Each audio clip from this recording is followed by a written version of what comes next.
देखो भाई, देखो आज हम चैप्टर स्टार्ट करने वाले हैं अपना। क्या चैप्टर का नाम है हमारा? Concept of cost. क्या नाम है भाई? Concept of cost. देखो नॉर्मली अगर हम बात करें ना तो माइक्रो के अंदर, माइक्रो इकोनॉमिक्स के अंदर हमारे पास जो सबसे लेंथी चैप्टर्स कह लो या कह लो जिस चैप्टर का वेटेज सबसे ज्यादा है वो कौन कौन सा बताओ? एक तो कंसेप्ट ऑफ कोस्ट, एक कौन सा है? थ्योरी ऑफ डिमांड, एक है चैप्टर हमारा थ्योरी ऑफ सप्लाई, और एक हमारा प्रोडक्शन फंक्शन, और एक हमारा लास्ट चैप्टर आता है मार्केट इक्विलिब्रियम। क्या आता है? Market equilibrium. तो आज जो हमारा चैप्टर रहने वाला है वो चैप्टर क्या रहेगा हमारा?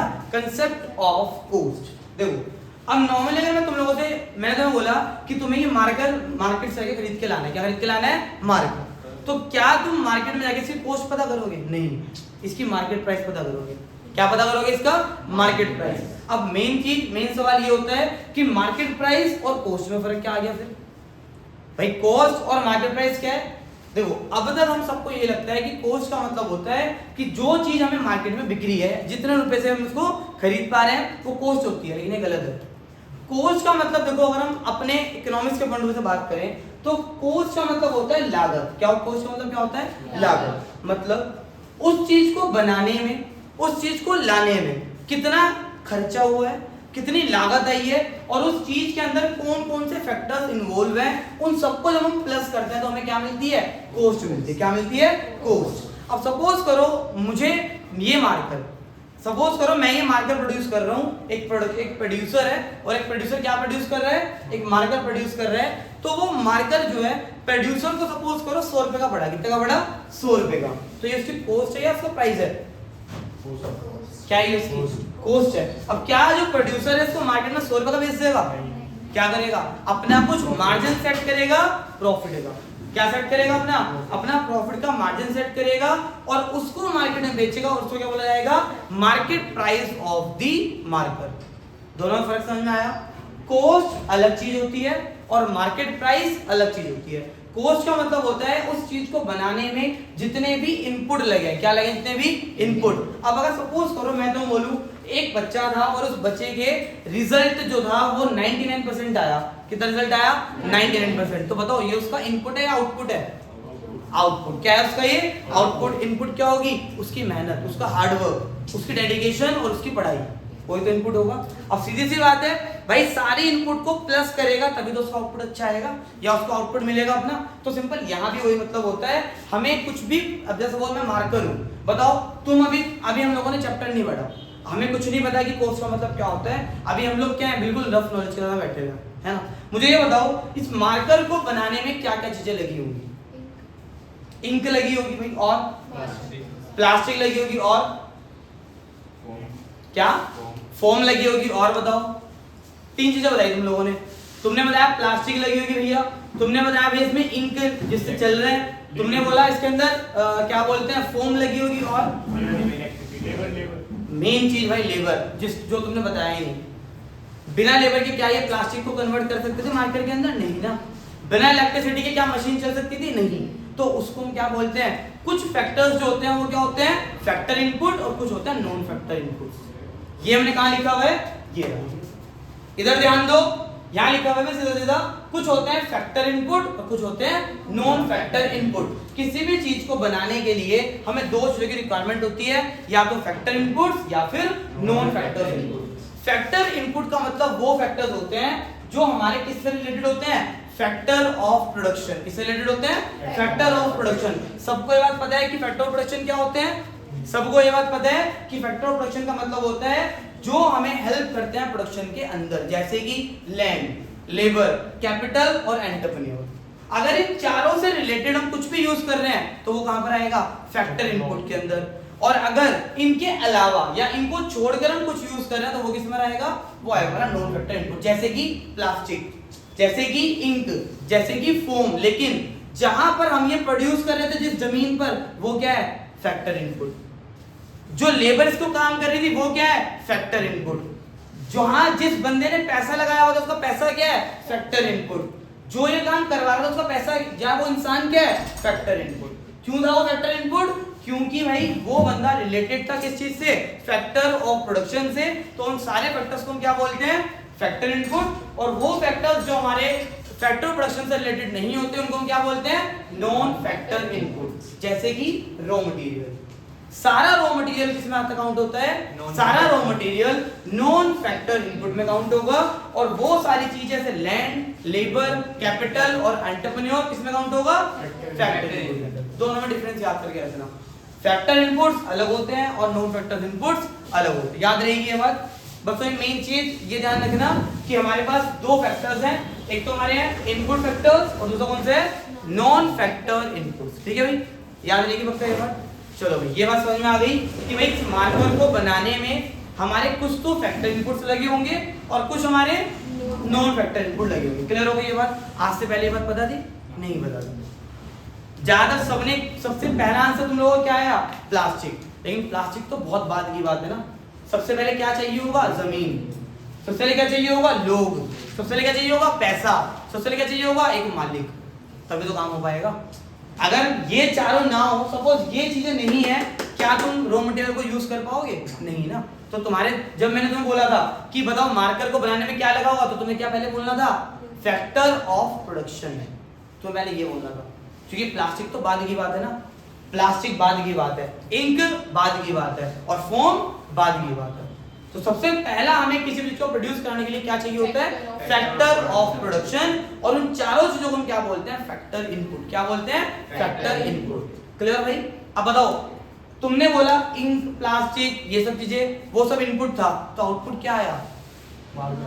आउटपुट क्या आया? मार्कर। क्लियर भाई? इतना क्लियर हुआ? तो हमें सारी चीजों की कॉस्ट क्या करनी पड़ेगी? प्लस करनी पड़ेगी। क्या निकालने के लिए? इसकी कॉस्ट को कैलकुलेट करने के लिए। इसकी कॉस्ट को फाइंड आउट करने के लिए हमें क्या करना पड़ेगा? All factor inputs plus all non factor input को प्लस करना पड़ेगा, कंबाइन करना पड़ेगा, तब जाके हमें क्या मिलेगी? इसकी कॉस्ट। क्या मिलेगी हमें? इसकी कॉस्ट। तो वो तो हो गई क्लासिफिकेशन अकॉर्डिंग टू फैक्टर और नॉन फैक्टर। एक तो ये हमने कॉस्ट की क्लासिफिकेशन करा। अब दूसरी चीज देखो, यहां पे क्या लिखा हुआ है? Total cost is equals to, बताओ, एक्सप्लिसिट प्लस इम्प्लिसिट कॉस्ट। क्या लिखा है? Explicit plus implicit. देखो, एक तो हमने बात करी कि फैक्टर कॉस्ट होती है, एक हमने बात करी नॉन फैक्टर कॉस्ट होती है। उसको हटाकर अगर हम एक और बात करें तो यहाँ पर दो कॉस्ट और होती हैं, एक्सप्लिसिट और इम्प्लिसिट। बहुत सिंपल सी बात है। एक्सप्लिसिट का मतलब होता है पराया।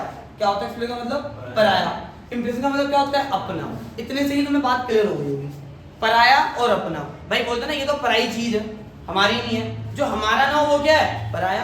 और जो हमारा अपना हो क्या है? अपना। सिंपल सी बात हो गई। तो यहाँ सिंपल सी बात हो गई, एक्सप्लिसिट को बोला जाता है पराया और इम्प्लिसिट को बोला जाता है अपना। क्या हो जाता है इसको? अपना। भाई अगर नॉर्मल मैं बोलूं मेरी स्कूटी है या मेरी बाइक है या मेरी कुछ भी चीज है, तो वो क्या है? मेरी इम्प्लिसिट है ना, वो मेरी चीज है।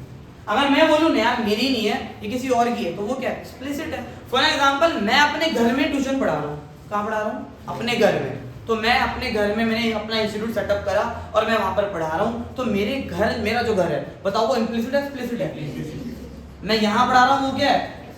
सिंपल सी बात है ना। क्यों एक्सप्लिसिट? क्योंकि यहाँ मुझे रेंट पे करना पड़ रहा है इस चीज का, और वहां मुझे कुछ रेंट पे नहीं करना पड़ रहा। क्यों? क्योंकि वो मेरी सेल्फ ऑन चीज।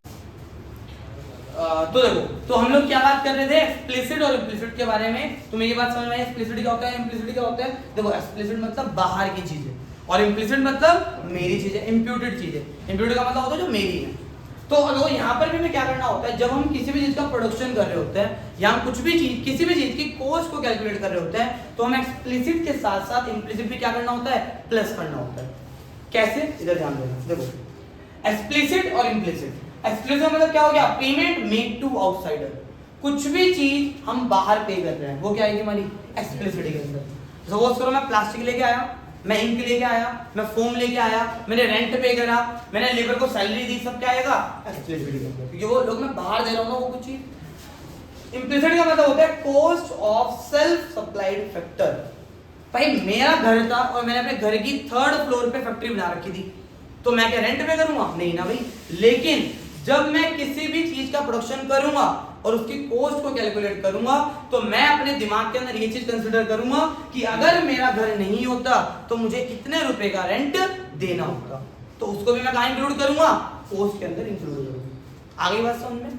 तो इसलिए यहां पर तो एक्चुअल पेमेंट होती है, जो भी हम बाहर से ला रहे हैं उसको हम क्या कर रहे हैं? एक्चुअल पेमेंट कर रहे हैं। लेकिन यहाँ पर क्या होता है? सिर्फ इम्प्यूटेड वैल्यू। सिर्फ हम एक्सपेक्ट करते हैं कि शायद इतना पैसा मुझे देना पड़ता, तो वो मैं कहाँ इंक्लूड कर लूंगा, अपनी कॉस्ट के अंदर वो चीज इंक्लूड कर लूंगा। क्लियर, समझ में आई बात। एग्जाम्पल की अगर हम बात करें तो यहाँ क्या लिखा है बताओ, वेजेस, रेंट, इंश्योरेंस प्रीमियम, क्योंकि ये सारी चीजें हम बाहर किसी इंसान को पे कर रहे हैं, ठीक है। यहाँ पे अगर हम बात करें तो रेंट ऑफ ऑन लैंड, हमारी जमीन थी, हमने खाली क्या करा, हमने सिर्फ एक अजम्पशन लगाया, या हमने सिर्फ एक इंप्यूटेड वैल्यू कंसीडर कर ली कि भाई अगर मेरी जमीन ना होती तो मुझे किसी और को तो रेंट देना होता ना इतना, तो उसको मैं क्या करूंगा, अपनी कॉस्ट के अंदर प्लस कर दूंगा, ठीक है। और नेक्स्ट क्या लिखा है, इंटरेस्ट ऑन कैपिटल, भाई मैंने जो पैसा लगा रखा है, मैंने जो पैसा लगाया है उस पैसे का मुझे क्या कंसीडर करना पड़ेगा कि मुझे इतना कम से कम इंटरेस्ट मिलता है, तो वो भी क्या होती है, इंप्यूटेड वैल्यू। भाई मैंने सपोज करो 15 लाख से बिजनेस शुरू करा, क्या शुरू करा, 15 लाख से बिजनेस शुरू करा, तो मैं ये तो चाहूंगा ना कि मुझे इतना रिटर्न मिलता रहे, तो वो क्या है, इंप्यूटेड है ना, कि मेरा पैसा होगा, इसलिए इंटरेस्ट ऑन कैपिटल भी क्या आएगा, इम्प्लिसिट कॉस्ट के अंदर आएगा। दोनों को जब मैं प्लस कर दूंगा तो क्या बन जाएगा, टोटल कॉस्ट। तो टोटल कॉस्ट का फॉर्मूला क्या पता लगा आज, explicit cost plus implicit cost. Explicit और इम्प्लिसिट समझ में आया। एक्सप्लिसिट का मतलब होता है जो भी पेमेंट हम बाहर किसी को कर रहे हैं, जो चीज हम बाहर से लेकर आ रहे हैं और जिसकी हम एक्चुअल पेमेंट कर रहे हैं, हमें पता है कि इसकी इतनी पेमेंट करनी है। और इम्प्लिसिट का मतलब क्या होता है, वो सारी चीजें जो मेरी खुद की हैं और मैंने बिजनेस के अंदर उनको लगा रखा है और मैं उनका क्या कर रहा हूँ, वाली इंप्यूटेड वैल्यू निकाल रहा हूँ, जिससे कि मुझे मेरे कॉस्ट में कोई गड़बड़ी ना हो। क्लियर, दो चीज समझ में आ गई, क्या क्या, एक तो हमारा factor input, non factor input, दूसरा एक्सप्लिसिट कॉस्ट, इम्प्लिसिट कॉस्ट। अब तीसरे की तरफ चलते हैं, जो हमारा क्या है बताओ, टोटल कॉस्ट का एक और फॉर्मूला जो हमें बार बार यूज करना होगा, उस फॉर्मूले का नाम क्या है, total fix cost plus total variable cost. अब देखो कुछ चीजें ऐसी होती हैं प्रोडक्शन करते टाइम पे जो हमें, चाहे हम प्रोडक्शन कर रहे हो, चाहे हम प्रोडक्शन ना कर रहे हो, चाहे हम सर्विस दे रहे हो, चाहे हम सर्विस ना दे रहे हो, हमें पे करनी ही पड़ती है। कुछ चीजें ऐसी होती हैं, उनको हम क्या बोलते हैं, फिक्स कॉस्ट। क्या बोलते हैं उनको, फिक्स कॉस्ट। एग्जांपल लेते हैं, सपोज करो भाई मैं यहाँ पर 10 बच्चे पढ़ा रहा हूँ, है ना, मुझे रेंट कितना देना पड़ रहा है, उतना ही देना पड़ रहा है। मैं यहाँ पर 100 बच्चे पढ़ा रहा हूँ, मुझे रेंट कितना देना पड़ रहा है, उतना ही देना पड़ रहा है। मैं यहाँ पर एक भी बच्चा नहीं पढ़ा रहा, मुझे रेंट कितना देना पड़ेगा, आगे बात समझ में। तो उसको क्या बोलते हैं, फिक्स कॉस्ट। क्या बोलते हैं उसको, फिक्स कॉस्ट। लेकिन अब एक बात करते हैं वेरिएबल की। वेरिएबल का मतलब क्या होता है, जो चेंज होती रहती है। सपोज करो भाई मैं यहाँ पर 2 घंटे पढ़ा रहा था, तो मेरा बिजली का बिल कितने अकॉर्डिंग आ रहा होगा, 2 घंटे के अकॉर्डिंग आ रहा होगा। मैं यहाँ पर 2 घंटे को छोड़कर अब 4 घंटे पढ़ाने लग गया, तो मेरा बिल कितना आएगा, 4 घंटे के अकॉर्डिंग आएगा। मैं यहाँ पर पढ़ा ही नहीं रहा, तो मेरा बिल कितना आएगा, 0 आएगा। आगे बात समझ में। तो एक तो होती है हमारी फिक्स कॉस्ट, एक होती है वेरिएबल कॉस्ट। फिक्स कॉस्ट का मतलब होता है does not change with the change in output, जो आउटपुट के साथ चेंज नहीं होता। फॉर एग्जांपल मैं आज 200 यूनिट बना रहा हूँ, मैं आज 300 यूनिट बना रहा हूँ, मैं आज 400 यूनिट बना रहा हूँ, मुझे रेंट तो उतना ही देना है ना, अलग तो नहीं होगा ना रेंट। क्या मुझे मेरा लैंडलॉर्ड ये बात बोलेगा कि तूने तो भैया बहुत सारा कोचिंग करा, मुझे रेंट ज्यादा दे, ऐसा तो नहीं होता ना।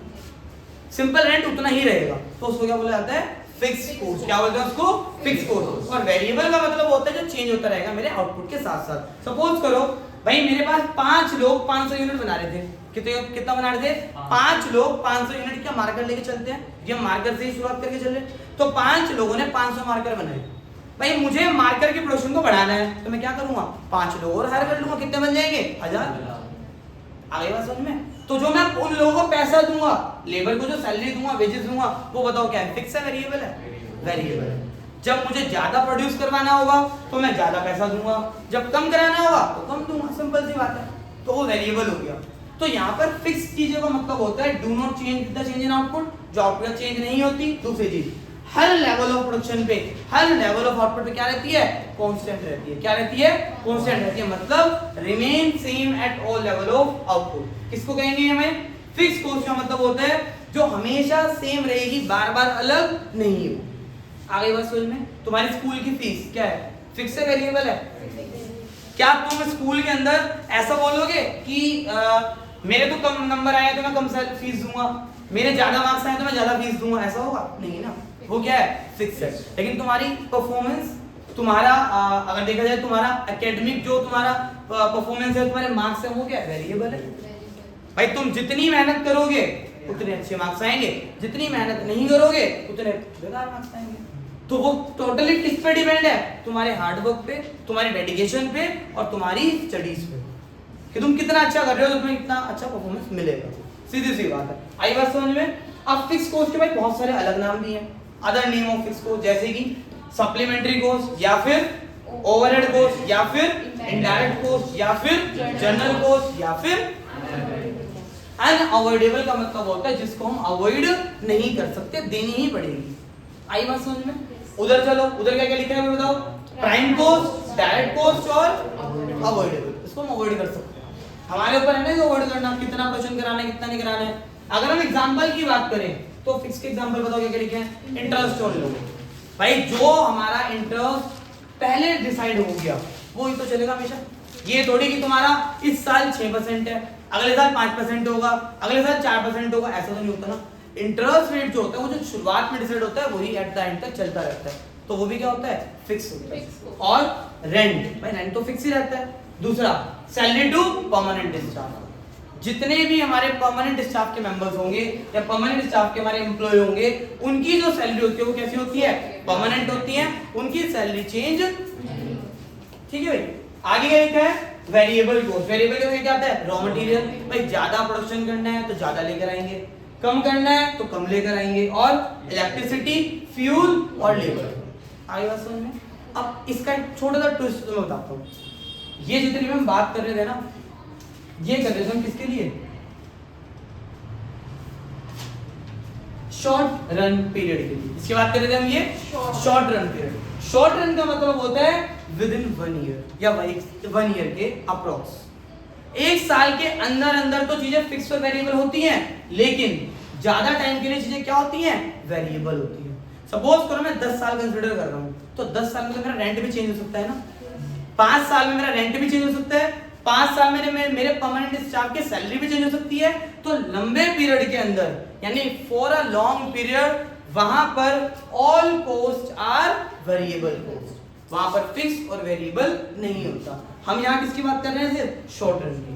शॉर्ट रन के अंदर क्या होता है, वेरिएबल और फिक्स होता है, but in a long run all cost are variable, जो चेंज होती है with the change in output. Clear, समझ में आई पूरी बात। ये अभी हमने क्या क्या समझा बताओ। हमने समझा कॉस्ट क्या होती है ना, कॉस्ट का मतलब क्या होता है, जो हमारी लागत होती है। अब उसमें हमने समझा फैक्टर इनपुट क्या है, हमने समझा नॉन फैक्टर इनपुट्स क्या है, हमने समझा कि एक्सप्लिसिट कॉस्ट क्या होती है, हमने समझा इम्प्लिसिट कॉस्ट क्या होती है, हमने समझा टोटल फिक्स कॉस्ट क्या है, और हमने समझा टोटल वेरिएबल कॉस्ट है।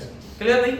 कॉस्ट के अंदर सबसे पहला जो हमारा टॉपिक है वो क्या होने वाला है, टोटल कॉस्ट। क्या होने वाला है, टोटल कॉस्ट। भाई टोटल कॉस्ट का हमने एक फॉर्मूला देखा था अभी, क्या था दोस्तों फॉर्मूला, टीएससी प्लस टीवीसी। क्या था, टीएससी प्लस टीवीसी। तो टीएससी क्या होता है और टीवीसी क्या होता है, उसको शो करने के लिए हम लोग क्या कर रहे हैं, हमने यहाँ पर एक डायग्राम शो करा, किसका, टीसी का, टीवीसी का और टीएससी का। इसको हम बोलते हैं कंबाइंड डायग्राम। क्या बोलते हैं इसको, कंबाइंड डायग्राम। तो ये कंबाइंड डायग्राम है किस का, combined diagram of TC, TVC and TSC. ठीक है, जहां पर हमें सिंगल डायग्राम के अंदर तीनों चीजें समझ में आ रही हैं कि टीसी क्या होता है, टीवीसी क्या होता है और टीएससी क्या होता है। अगर हम इस कर्व को देखें, इसको देखिए, अगर हम लोग अगर हम कर्व पे नोटिस करें तो कर्व पे टीसी जो है और टीवीसी जो है वो दोनों एक दूसरे के पैरेलल है। क्या है, वो दोनों एक दूसरे के पैरेलल है, यानी दोनों एक दूसरे के साथ चल रहे हैं, दोनों का जो मूवमेंट है वो सेम हो रहा है। अगर हम बात करें टीएससी के बारे में, तो टीएससी क्या है, कांस्टेंट है। टीएससी कैसे है, कांस्टेंट है। हमने एक एग्जांपल लिया जहां पर हमने आउटपुट कंसीडर करा और हमने टीएससी क्या कंसीडर करा, 12। क्या कंसीडर करा, 12। ये हमारी अजम्पशन है, कुछ रियलिटी नहीं है। क्या है, ये एक हाइपोथेटिकल एग्जांपल है जो हम खुद से ले रहे हैं ना। यहां पर हमने क्या देखा, व्हेन आउटपुट इज 0, देखो यहां नोटिस करना, when output is 0 TSC is 12 but TVC is 0। ये मैंने तुम्हें बताई थी ना एक बार कि TFC does not change with the change in output, but TVC change with the change in output. At 0 level of output TVC is also 0, but at 0 level of output TFC कुछ ना कुछ तो होगा ही होगा, क्योंकि वो फिक्स है ना। फिक्स का मतलब होता है चाहे हम वहां पर प्रोडक्शन करें चाहे हम प्रोडक्शन ना करें, कुछ ना कुछ टोटल फिक्स कॉस्ट रहेगी ही रहेगी। क्लियर भाई। तो यहाँ पर हमें आगे चीज दिखी टीसी और टीएफसी इक्वल होता है जब जीरो लेवल ऑफ आप प्रोडक्शन कह लो या जीरो लेवल ऑफ आउटपुट कह लो। क्लियर? अब आगे नोटिस करो, आउटपुट कितना हो गया 1, टीवीसी कितना रहेगा 12 क्यों? क्योंकि टीएफसी किसी के साथ चेंज नहीं होता, टीएफसी कांस्टेंट रहता है। अब टीवीसी कितना हो गया 6, टीवीसी कितना हो गया 6, ठीक है। टीसी कितना आ गया 18, कैसे? हमें ये बात पता है, टीसी का फॉर्मूला होता है टीएफसी प्लस टीवी। चलो अब आगे देखो, आउटपुट कितना हो गया 2, क्या कुछ चेंज हुआ? नहीं। यहाँ कुछ चेंज हुआ? हाँ हुआ, कि मैंने पहले बताया था अगर हम किसी प्रोडक्शन में इंक्रीज करेंगे तो टीवीसी भी इंक्रीज होगा, अगर हम प्रोडक्शन डिक्रीज करेंगे तो टीवीसी भी क्या होगा? डिक्रीज होगा। आई बात क्लियर? तो यहाँ पर बताओ आउटपुट डिक्रीज हो रहा है इंक्रीज हो रहा है? तो मुझे ये बात बताओ वेरिएबल इंक्रीज हो रहा है डिक्रीज हो रहा है? इसलिए क्या बोलते हैं? Directly connected with the production, directly connected with the output. तो इसका जो रिलेशन है, अगर हम बात करें रिलेशन ऑफ आउटपुट और टीवीसी, वो कैसा है आपस में? डायरेक्ट या फिर पॉजिटिव। कैसा है वो? अगर एक बढ़ेगा दूसरा भी इंक्रीज करेगा, दूसरा डिक्रीज करेगा तो दूसरा भी आई बात समझ में? तो ये हमारा था एक नॉर्मल न्यूमेरिकल रिप्रेजेंटेशन ऑफ क्या? टीसी, टीएफसी और टीवीसी। क्लियर? अब हमें यहाँ पर दो इनके वही पता लगे रिलेशन बिटवीन किसके? इन तीनों के रिलेशन पता लगे। पहला में रिलेशन क्या पता लगा कि भाई जो टीएफसी होता है वो कैसा होता है? कांस्टेंट। कैसा होता है? Constant at every level of output. At every level of output चाहे हम कितना भी प्रोडक्शन करें, टीएफसी क्या रहेगा? कांस्टेंट रहेगा। मैंने तो एग्जांपल दिया था इसका भी सडन इससे पहले कि मैंने तो बताया था चाहे मैं यहाँ 10 बच्चे पढ़ाऊं, चाहे मैं यहाँ पे 12 पढ़ाऊं, 20 पढ़ाऊं, 100 पढ़ाऊं या पढ़ाऊं ही ना, टीएफसी कितना रहेगा? सेम रहेगा। रेंट जो है वो सेम रहेगा। क्लियर? लेकिन मैंने तो बताया था बिजली का बिल कैसे होगा डिपेंड? मेरी अकॉर्डिंग टू मेरा प्रोडक्शन कह लो या अकॉर्डिंग टू मैं कितना टाइम यहाँ पर सर्विस दे रहा हूँ। क्लियर भाई? समझ में ये बात? तो टीसी और टीवीसी जो होता है वो कैसा होता है? आपस में पैरेलल होता है। अगर वो यहाँ से तुम इसको देख के इसके बहुत सारे रिलेशन बता सकते हो। पहला रिलेशन टीएफसी कांस्टेंट होता है at every level of output. दूसरा टीसी और या कह लो आउटपुट और टीवीसी क्या है? दोनों डायरेक्टली रिलेटेड है। ये दोनों इंक्रीज करेंगे या दोनों डिक्रीज करेंगे। एक और बात, टीसी और टीवीसी कैसी है? पैरेलल है। टीसी और टीवीसी का जो कर्व है कैसे है? इनवर्स ऐसे। 4 पॉइंट हो गए अब तक। एक और पॉइंट और लिख लो। The difference between TC and TVC वो क्या है? टीएफसी। पता किस चीज की बात कर रहे हैं हम? ये सारा का सारा क्या क्रिएट कर रहा है? टीएफसी को। ये चीज आप देख भी सकते हो।